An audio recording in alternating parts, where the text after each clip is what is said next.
After our family reunion, I checked my account. It was drained.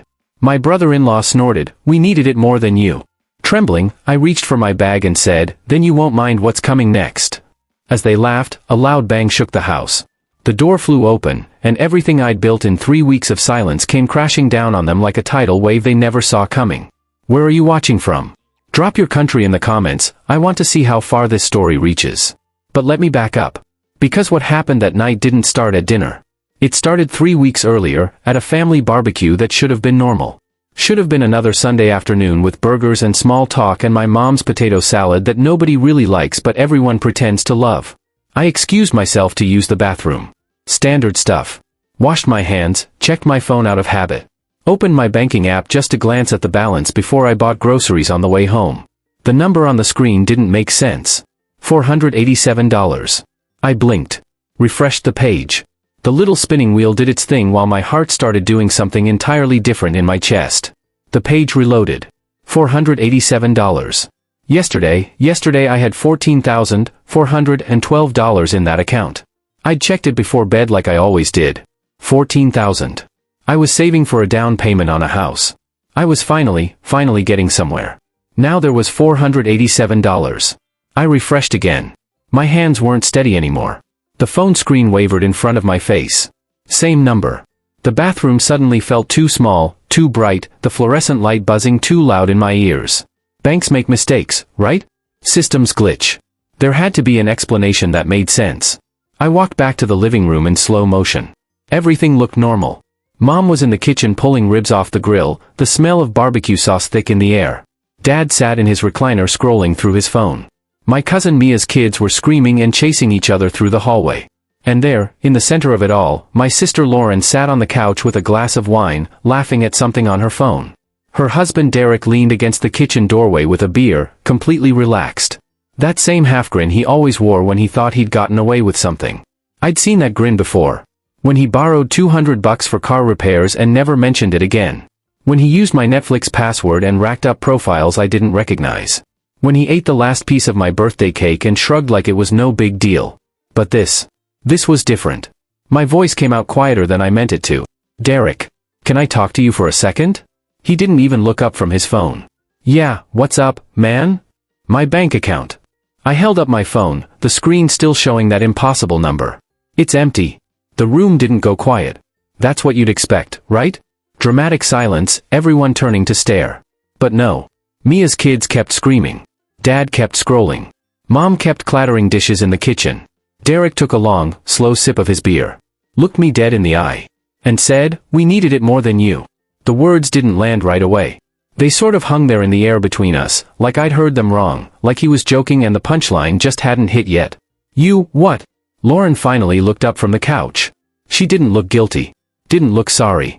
She looked annoyed that I was making a scene. "Oh, don't be so dramatic," she said, setting her wine glass down with a little clink that somehow felt louder than Mia's kids screaming. "It's not like we stole it." The word echoed. "Stole? That's exactly what they did." "You drained my account," I said. Each word felt like pulling teeth. $14,000. "It's not draining if we're going to pay it back," Derek added with a shrug that made my stomach turn. Eventually. That word sat there like a stone. I looked at my mother. She was still in the kitchen, still moving around, still avoiding eye contact. "Mom, did you know about this?" She sighed. Actually sighed, like I'd just asked her to explain a stain on the carpet. "Sweetheart, you're always so sensitive. You have a good job, no mortgage, no kids. You live alone. You're fine." Fine. I was fine. That was the justification. "So that makes it okay?" My voice cracked a little. I hated that it cracked. "That justifies stealing from me?" "Language, Carter," Dad muttered from his chair, not even looking up. I turned back to Lauren. My sister. My own sister who used to braid my hair when we were kids, who taught me how to ride a bike, who promised we'd always have each other's backs. "How did you even get access?" She didn't flinch. "You left your login info on the family computer. Maybe next time don't be so careless." She said it like she was giving me helpful advice. "Honestly, it's kind of your own fault." My own fault. The air felt thick. Hard to breathe. My fingers curled into fists at my sides. "You're making this a bigger deal than it needs to be," Derek said, pushing off the doorframe and walking toward the fridge for another beer. "It's not like we wasted it on nonsense. We paid rent. Bought groceries. You know, survived. You didn't ask. We didn't think we had to. Lauren's voice went sharp, defensive. You've been paying for stuff for years. What's the difference if it comes through you or from you? The difference. She wanted to know the difference. I picked up my bag. Slowly. Every movement felt underwater, delayed, like my body was moving through something heavier than air. You're leaving already? Mom asked from the kitchen, wiping her hands on a towel like this was just another minor family disagreement. Yep. I zipped my coat. The sound was too loud in my own ears. Don't be like that, Lauren said, rolling her eyes. We needed it more than you. That's just facts. I stopped at the door. My hand on the knob. And something inside me that had been bending for years, bending and bending and bending under the weight of their assumptions and their demands and their casual cruelty, finally snapped into a different shape. Something harder. Then you won't mind what's coming next. They laughed. Actually laughed. Derek's voice carried over the kids screaming. What, you gonna tell Mom on us? I walked out. Didn't slam the door. Closed it quietly behind me, which somehow felt more final than any slam could have been. The parking lot gravel crunched under my shoes. Cold night air hit my face. I could still hear them laughing inside. Behind me, a car door opened. Mia jogged up, her face worried. Hey, you okay? I wasn't. But I nodded anyway because that's what I always did. Always okay. Always fine. Always the one who could handle it. I heard what Lauren said, Mia offered carefully. That wasn't right? I didn't answer. If I spoke, if I opened my mouth and let the words out, I'd scream. And they didn't deserve to hear me break. Not yet. But the thing is, this wasn't the first time. That's what really twisted the knife. This was just the biggest, boldest version of something that had been happening for years. It started small. It always starts small, doesn't it? Lauren forgot to pay her phone bill once. Just once. Asked if I could cover it. $68. I paid it. She said she'd pay me back next week. She didn't. Then Derek lost his job. Asked to borrow a little something to get through the month. $800. I transferred it. He said he'd have it back by the end of the quarter. He didn't. Then there was their daughter's birthday. Lauren mentioned they couldn't really afford a party this year. I offered to help. Except I didn't offer, they assumed. And when I showed up empty-handed because I thought help meant bringing a dish, Lauren pulled me aside and asked why I didn't contribute to the bounce house rental. $250 I didn't know I was supposed to pay. Every time, Mom's voice in my ear. You're lucky, Carter. God gave you ease so you could share it. Your sister struggles. She needs you. Every time, Dad chiming in. Family means supporting each other.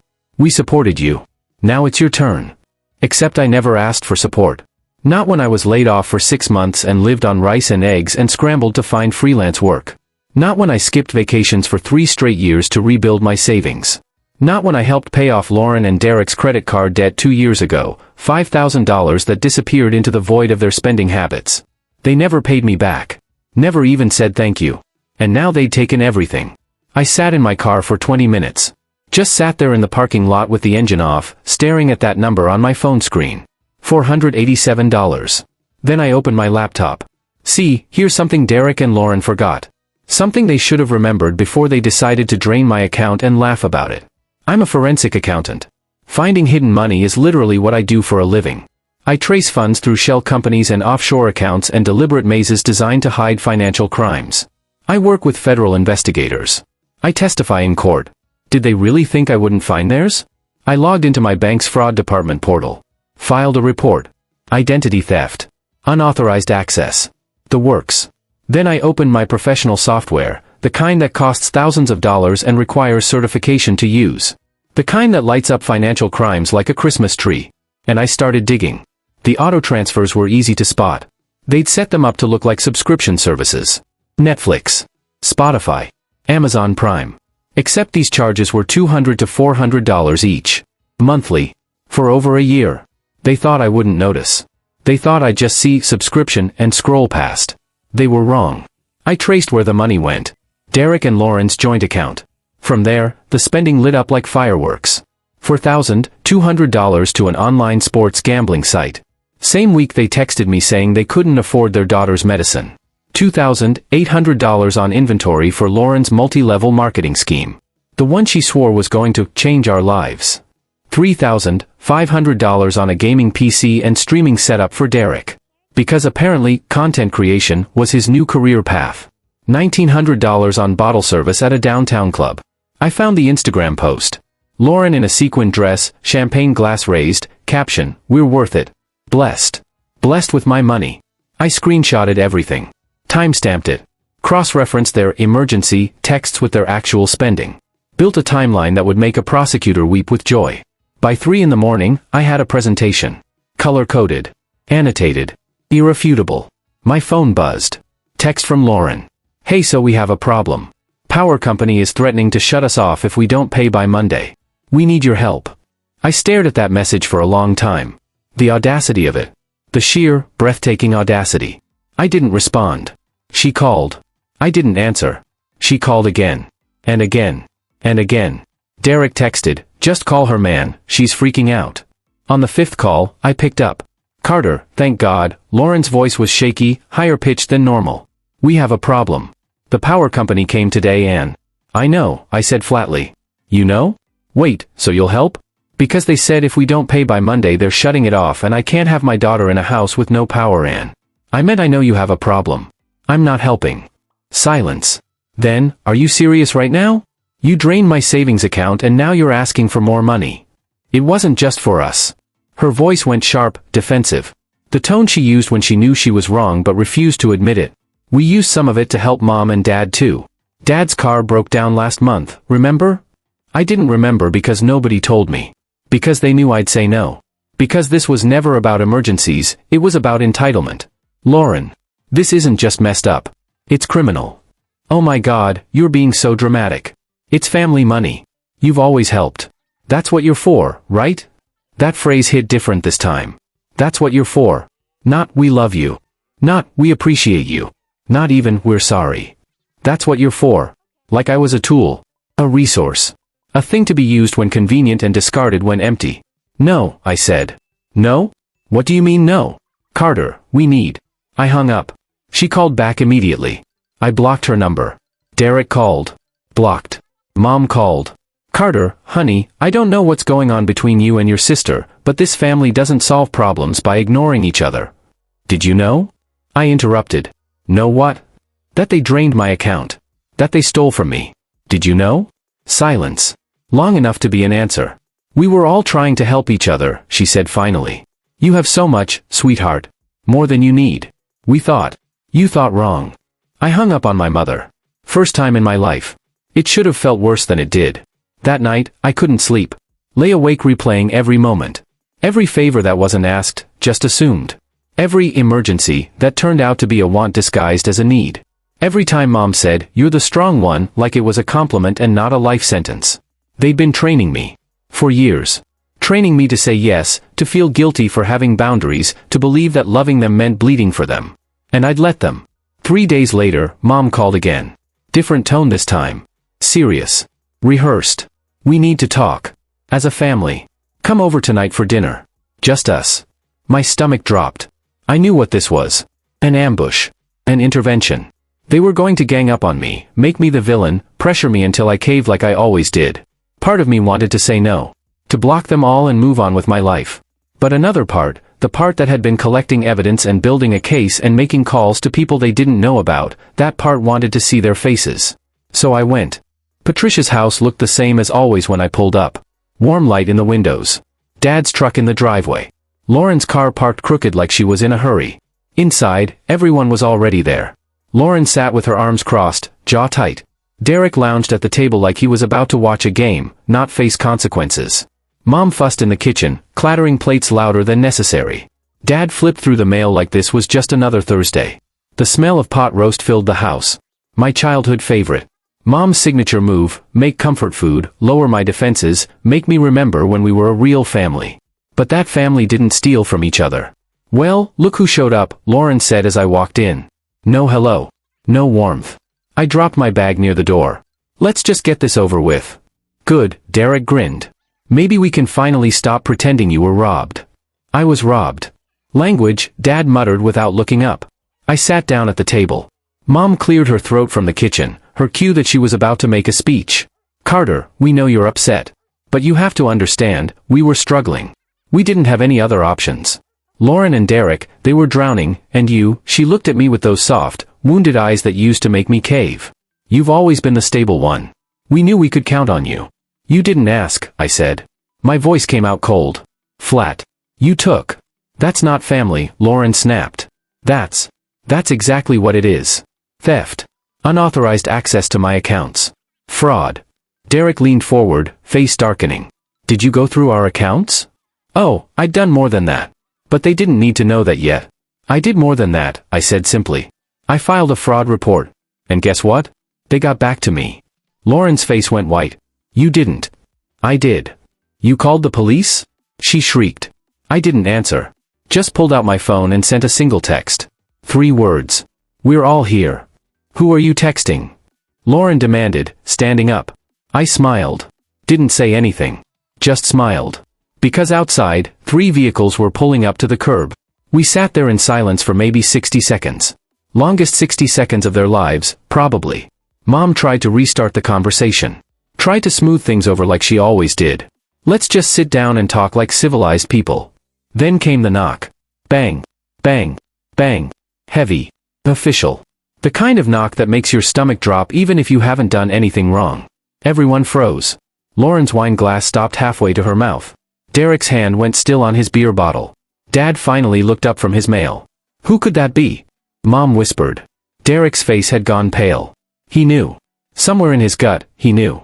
A voice came through the door. Authoritative. Unmistakable. Open up. Federal agents. Patricia gasped. Covered her mouth. Lauren turned to me, eyes wild. Carter. What did you do?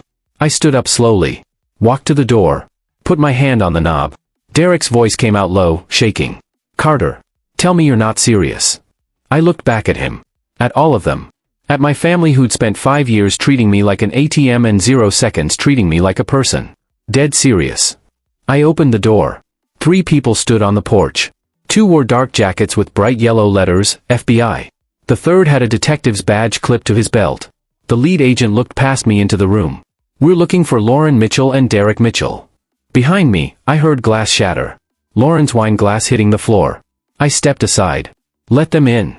The agent's voice filled the small living room. We have warrants for financial fraud, identity theft, and wire fraud. We're also executing a search warrant for electronic devices. Derek tried to bolt. Actually tried to run for the back door. The detective moved so fast I barely saw it, just stepped in front of the exit and crossed his arms. Derek stopped like he'd hit a wall. Mom started crying. There must be some mistake. They're good people, they wouldn't. Ma'am, the second agent said gently but firmly, I need you to step back. This is insane. Patricia sobbed. They have a child. They were just trying to survive.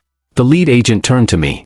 Mr. Mitchell, Carter Mitchell, you're the victim in this case, correct? Correct. You've compiled evidence you'd like to present? I have. Do you have a way to display it? I picked up the remote. Turned on the TV. Connected my laptop. Lauren went still. Completely still. She knew what was coming. No, she whispered. No, no, no, no. The first slide loaded. Timeline. 5 years of charges. Auto transfers disguised as subscriptions. Amounts. Dates. Destinations. Every single one. Derek made a noise in his throat. Dad's mouth fell open. Next slide. Split screen. On the left, Lauren's text messages. We can barely afford to eat. The kids need new shoes. The power bill is overdue. On the right, her Instagram. Bottle service at a club.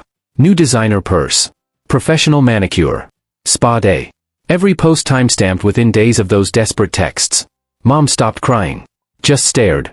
Then the audio file played. Lauren's voice filled the room through the TV speakers. Crystal clear. Unmistakable. He has no kids, no wife, nothing. We deserve his money more than he does. You said it yourself, Patricia, God gave him ease to share. Well, we're sharing it for him. It was from a phone call 3 months ago. I'd started recording family calls after the 5th emergency request in 6 weeks. Single-party consent state. Perfectly legal. Patricia's face crumpled. Lauren, you said that? It's out of context. Lauren's voice cracked. I was just. What context, I said quietly, makes that okay? Next slide. Derek's online gambling account. $4,200 in losses. Dates highlighted. Robert actually stood up to read the screen closer. Derek, you told us you were investing in cryptocurrency. I was. Derek's voice was desperate now. He's twisting everything. The agent spoke calmly. The timestamps match your emergency requests to Mr. Mitchell. Same weeks. Sometimes same days. Would you like to explain that? Derek had no explanation. Next slide. Lauren's multi-level marketing purchases. $2,800 on inventory she'd never sell. Same month she claimed they couldn't afford groceries. Next slide. Gaming equipment. Streaming setup. New graphics card. Derek's content creation dream that never created anything except debt. The slides kept coming. Each one worse than the last. Each one undeniable. Final slide loaded. Just text.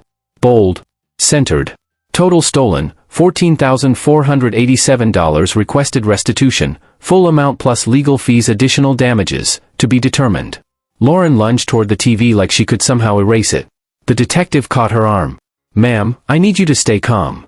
She spun on me instead. Face red, tears streaming, voice raw. You're going to destroy your family over money? The room went quiet. Even the agents paused. I looked at her. My sister. The person who taught me to tie my shoes. Who promised we'd always protect each other. And I felt nothing. No, I said. Voice steady. Cold. You destroyed this family when you chose theft over asking. You destroyed it when you laughed in my face. You destroyed it every time you made me feel guilty for having boundaries. I'm just making sure there are consequences. The agent stepped forward with handcuffs visible on his belt. Lauren Mitchell, Derek Mitchell, you have the right to remain silent. Anything you say can and will be used against you in a court of law. This is bullshit. Derek shouted. The detective's voice cut through. Mr. Mitchell, I strongly suggest you stop talking. Mom grabbed my arm. Tears streaming down her face. That same wounded look she'd used my whole life to make me fold. Carter, please. They didn't mean to hurt you. They were desperate. They have a child to think about. I looked her dead in the eyes. You don't get to cry now. She recoiled like I'd slapped her.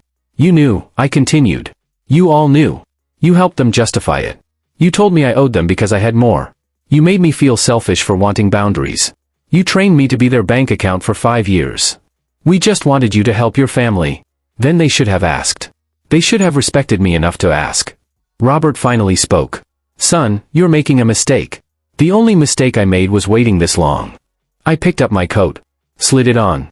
The sound of the zipper seemed too loud in the shocked silence. You want to know what family is?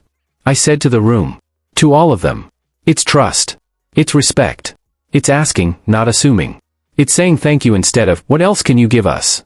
It's treating people like people, not resources. You forgot that. Or maybe you never knew it. Lauren was sobbing now. Full body sobs. We'll pay you back. We swear, we'll. You've been saying that for 5 years. I have the texts. Want me to show those too? The agent put a hand on Lauren's shoulder. Not rough. Just firm. We need you to come with us to answer some questions. Am I under arrest? Her voice broke on the last word. Not yet. But I'd strongly advise you to cooperate. Derek tried one more manipulation. The nice guy act. Come on, man. We're family. You don't have to do this. You're right, I said. I don't have to. I want to. I walked toward the door. Nobody chased me. Nobody called my name. Mia stood in the doorway. She'd arrived just in time to see everything. Probably heard everything through the door. Her eyes were wide, but when she looked at me, she nodded. Just nodded. With something that looked like respect. For the first time in my life, there was no guilt. No voice in my head telling me I was being cruel. No weight pressing down on my chest. Just cold night air and the sound of my family finally facing consequences. Comment below, 1 if you think I did the right thing, 2 if you think I should have let it go because they're family. I want to know where you stand. Outside, I could hear them still arguing through the walls. Derek demanding a lawyer. Lauren crying. Mom begging the agents to show mercy. Mia walked with me to my car. Neither of us spoke until we were out of earshot. You okay? She asked quietly. I exhaled. Long and slow. Ask me in 3 months. That took guts. That took evidence. Guts just got me through the door. She smiled a little. Sad but genuine. They're going to hate you. They already did. They just needed my money more than they wanted to show it. Behind us, red and blue lights started flashing. Police vehicles. More official presence. This wasn't just a warning anymore, this was real. Patricia appeared on the porch. Carter. You can't just leave. I got in my car. Started the engine. Watch me, I said to Mia. I drove without a destination. Just drove. Past closed coffee shops and glowing gas stations and dark houses where families were probably having normal Thursdays. The kind of Thursdays where nobody steals from each other and calls it love.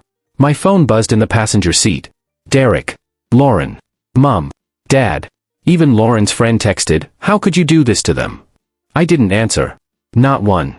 For the first time in 5 years, nobody could reach me. Nobody could guilt me. Nobody could demand just one more favor, one more transfer, one more sacrifice of my dignity. And it felt like breathing for the first time. I ended up at my grandmother's old house. She'd passed 3 years ago, but I still had the key. The house sat empty most of the time. Family kept saying they'd deal with it eventually, but nobody ever did. I remembered her voice. The last real conversation we had before she got sick. "If they ever turn on you, Carter, and baby, they will, you come here. This door will always open for you." I thought she was being dramatic. Paranoid, even. She wasn't. The door opened with that familiar creak. Smelled like dust and old books and the lavender sachets she used to keep in every drawer. I found her chipped mug in the kitchen cabinet, white with faded pink flowers, and made coffee in the dark. Sat at her kitchen table and cried.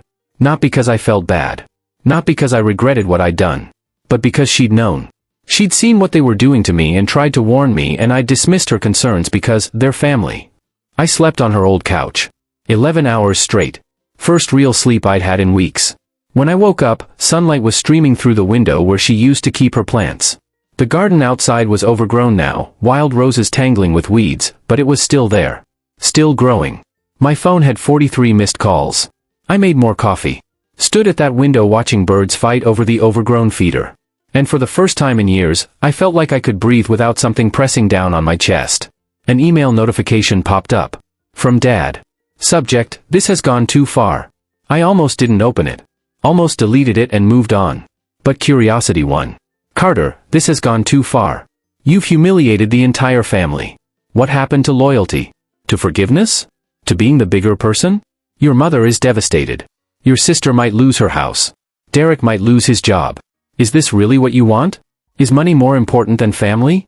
I stared at that last line for a long time. Is money more important than family? Wrong question. The right question was, is family supposed to treat you like money? I didn't respond. Lauren texted next. "I hope you're happy. They're freezing my accounts. Derek's being investigated at work.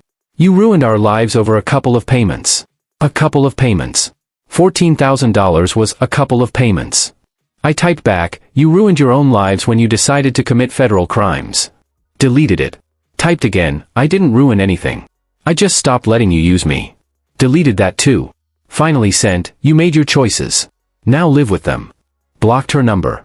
Then came a message I didn't expect. From Rachel. Derek's sister. "Hey.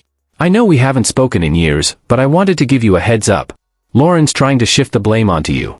She's telling people you knew about the transfers and approved them. That you're making it all up now to get attention or something. She's got a lawyer. Be careful." I almost laughed. Of course she did. Of course Lauren was already spinning a new story. I forwarded the message to my attorney with a simple note, "Send them everything. Every recording. Every screenshot. Every transaction. And I want a restraining order. All of them." My lawyer called within an hour. "Are you sure? This is your family." "I'm sure." "Restraining orders against your parents too?" "Everyone." Silence on the other end. Then, "Okay.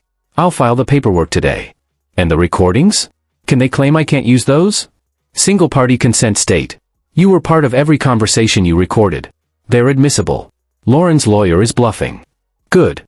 Carter, this is going to get ugly." "It's already ugly. I'm just making sure it's documented." The next few weeks blurred together. Legal motions. Depositions. Phone calls from numbers I didn't recognize, reporters, mostly, once the story hit the local news. Family member presses federal charges against sister and brother-in-law. Small town. Big scandal. I didn't talk to any of them. Referred everyone to my attorney. Work became my sanctuary. My boss called me into his office 2 weeks after everything went down. "I heard about the family situation," he said carefully. "If you need time off." "I don't." He studied my face. "The forensic work you did on your own case. That was impressive. Really impressive." I didn't know what to say to that. "We've been looking for someone to head up our new fraud investigation unit. Someone with real expertise. Someone who can build airtight cases." He leaned back in his chair. "Would you be interested?" A promotion. They were offering me a promotion because I'd had to forensically prove my own family was robbing me.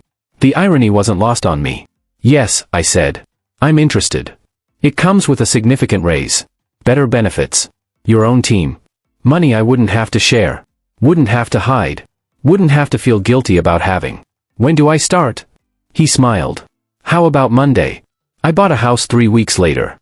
Nothing fancy. Just a small 3-bedroom in a neighborhood with good schools I didn't need and parks I might actually visit.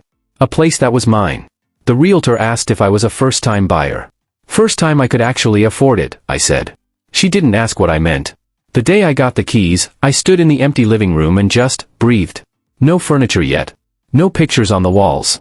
Just space. Quiet space that nobody could take from me. I took a photo and almost sent it to Mom. Old habits. Deleted it instead. Lauren and Derek's plea deal came through on a Tuesday. My lawyer forwarded me the details. 2 years probation. Full restitution of $14,487. 200 hours of community service. Permanent criminal records. Derek lost his job when the background check revealed pending charges. Last I heard, he was working at a warehouse. Wages garnished. It would take 4 years to pay me back at the rate they were going. Lauren's multi-level marketing scheme collapsed without startup money. Her downline scattered. Her social media went quiet. Their daughter was staying with Lauren's parents. Probably for the best. Mom sent weekly emails I never opened. Dad tried showing up at my office twice. Security escorted him out both times.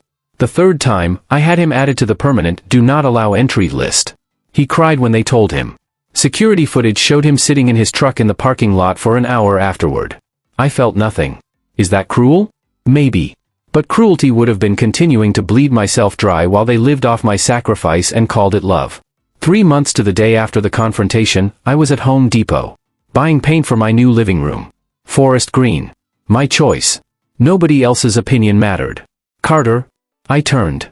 Mia stood there with a cart full of gardening supplies. Hey, I said. Genuinely smiled. First time that had happened in a while. How are you doing? Like, really doing? I thought about that. Better. Different. Still figuring it out. Everyone's still talking, you know. Let them talk. Your mom is telling people you're heartless. That you destroyed the family over money. Good. She blinked. Good. Yeah. Maybe they'll finally stop asking me for money. I loaded another paint can into my cart. How's work? Good. Busy. I wanted to ask. Do you regret it? The question everyone wanted to ask but nobody did. I looked at her straight on. I regret that it took me 5 years to value myself as much as I valued keeping the peace. But regret pressing charges? Never. They wouldn't have stopped, Mia. They would have just gotten greedier. She nodded slowly. Do you think you'll ever talk to them again? If they apologize. Genuinely apologize. Not, I'm sorry you felt hurt, but I was wrong, I stole from you, I treated you like a resource instead of a person, and I'm sorry. I'm not holding my breath. What if they never do? I shrugged. Then I have my answer about what I meant to them. We stood there in the paint aisle for a moment. Normal. Regular. Just 2 people buying supplies on a Saturday. You're building a good life, she said finally. I looked at my cart. Paint. Brushes. Drop cloths. All the materials to make something mine. To build something that belonged to me. Yeah, I said. For the first time, I really am. She hugged me goodbye. Told me to stay strong. I watched her walk away and felt, okay. Not happy exactly. Not vindicated. Just okay. That night, I painted my living room. Forest green. Put on music I liked. Ordered pizza I didn't have to share. Sat on the floor of my empty house eating directly from the box because I could. Nobody called asking for money. Nobody texted with an emergency. Nobody made me feel guilty for existing in my own space. My therapist asked me once why it took so long to say no. Because I thought saying no meant I didn't love them, I'd answered. She'd nodded like she'd heard it 1,000 times before.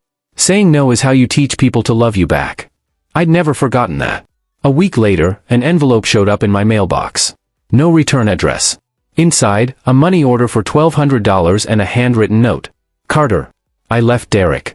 Watching what you did gave me the courage to walk away from my own toxic situation. This is for everything you paid for Ellie over the years, the birthday gifts, the school supplies, the emergency rent money. Derek never thanked you. But I am. You showed me that saying no doesn't make you cruel. It makes you free. Rachel. I read it twice. Then 3 times. Then I cried. Not from sadness. Not from vindication. But because someone finally saw me. Really saw me. Not as a wallet or a resource or a solution to their problems. Just as a person who deserved respect. I framed that note. Hung it in my office at home where I could see it when I doubted myself. The settlement money started coming in monthly installments. Small amounts garnished from Derek's warehouse paycheck. It would take years to get it all back. I didn't care about the money anymore. That wasn't the point. The point was that they'd finally learned there were consequences. That you can't just take and take from someone and expect them to keep giving. That family doesn't mean unlimited access to someone's resources. That love without respect isn't love at all. I ran into an old high school friend at the grocery store. She'd seen the news coverage. "That's wild about your family," she said. I braced for judgment. Instead, she smiled. "Good for you. Most people never get out." Get out? Of toxic family dynamics. Most people just accept it. Suffer quietly. You didn't. That takes guts. I thanked her. Meant it. As I loaded groceries into my car, paid for with my money, parked in front of my house, I thought about everyone reading this who's been the responsible one. The strong one. The one expected to give and never say when enough is enough. What would you do in my situation? Comment, walk, if you do what I did, or stay, if you think family always deserves another chance. Let's see what everyone thinks. Here's what I wish someone had told me 5 years ago. You don't have to set yourself on fire to keep other people warm. You're allowed to have boundaries. You're allowed to say no. You're allowed to protect yourself even from family, especially from family who confuses your kindness with weakness. And when you finally stand up, when you finally say, "This ends now," they're going to call you selfish, cruel, heartless. Let them. Because you know the truth. You know how many times you bent. How many times you gave. How many times you sacrificed your own stability for their comfort. You know what you're worth. And it's not measured in dollars or favors or how much you can endure before breaking. It's measured in the peace you feel when you finally stop carrying people who refuse to walk on their own. I sleep better now. I eat better. I breathe better. Because I'm not carrying 4 people on my back anymore. People who never said thank you. Who never saw me as anything but a resource. Now I'm just me. Building my life. Making my choices. Living in my space. And that's enough. So if you're reading this from your own version of my story, if you're the one who always helps, always gives, always bends until you're about to break, here's your permission. Walk away.